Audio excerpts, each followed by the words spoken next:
as mechanisms.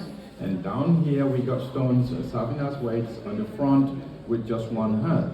And then on top we have two wooden beams serving as balance, because by then pendulums were known. And with this clock you have to wind it up at least 2 times a day so the clock keeps running.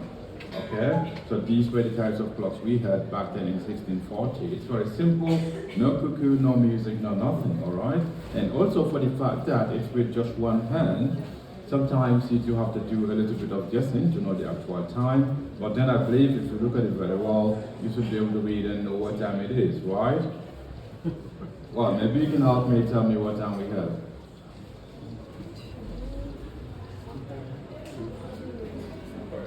Do something. That's good.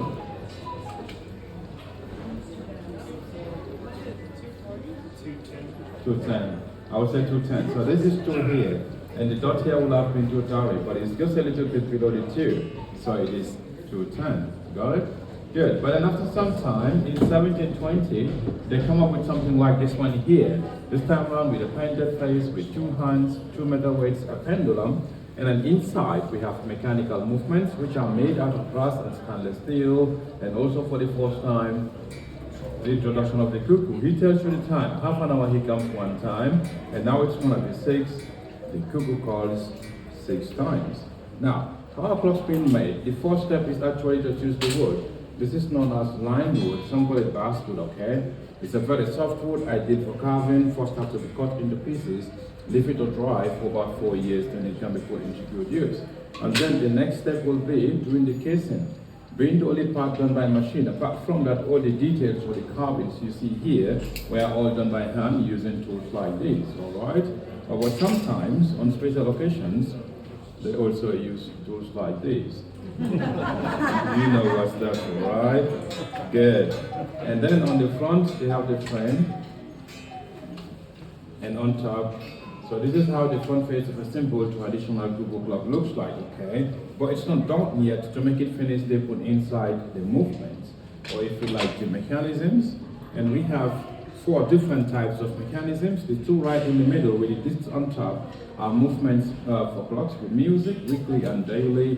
And these 2 on the edges without the discs on top are movements for clocks without music, weekly and daily, all right? Now, the point here is, what do I mean by weekly and daily? You know, all mechanical clocks are powered or driven by the gravity of the weights, okay? Based on that, some clocks you do have to wind up once every 24 hours, so it keeps running. These are known as the daily clocks, and others have to be wind up just once a week, which are known as the weekly clocks, or the 8-day ones. And now, how do you tell them apart? Just by looking at the size of the weights. Small weights like these, you will see on the daily winding mechanisms, got to be wind up at least once in every 24 hours, and heavy weights like these, you will see on the weekly winding ones, got to be wind up at least 1 time in every 8 days. Also, we have some with very small weights like this, and these guys, you have to wind up every 5 minutes. That was a joke, alright? These guys are only on battery operated clocks, okay? They are just for show, decorations, you really don't have to do anything. Now, how do we wind up the clocks? To wind up the clocks, say for example on this guy here, you simply grab it by the chains, slowly and gently pull the weights to come back to the top, right back to the top. That's how you do the winding, not from the other way around. If you take it by the weights, then the clock might entirely come down. Also, we have what we call the music box. And the music box is the only part we just imported from Switzerland. Apart from that, whatever you see here are all made right here in the Black Forest, okay? I'll just play it around for you and you listen to it. Can you hear? Yeah? But not so loud, right? Now, I'll show you a small trick. I'll put it on the wood. Look at it. Now it's louder. You know, before it was made in Switzerland, that's why it wasn't so loud. But now it's made in Germany, right? Well, now, the difference is actually on the wood. The wood serves as an amplifier, resonates the sound to go that loud and clear. Again, when you look behind me, you realize that this clock here has got 3 weights, and here we have only 2. What's the difference? Why do we have the additional weight on this one here? Any idea? Yes, basically for the music and the dancing people, okay? Because each weight is for a function. For example, have a look. Look at this guy here. You see him going down. So that's basically for the cuckoo. So when the music starts to play, this one goes down, that's for the music, and the one in the middle is for the clock. So that's another way to tell our clocks apart. You see a mechanical clock with 3 weights, you know it's got the cuckoo, music, and the time. 2 weights, only the cuckoo and time, no music. Now, how about the sound of the cuckoo? How do we have that sound? These guys here, called the wooden bellows, make the sound. And we'll put the two together, it goes like.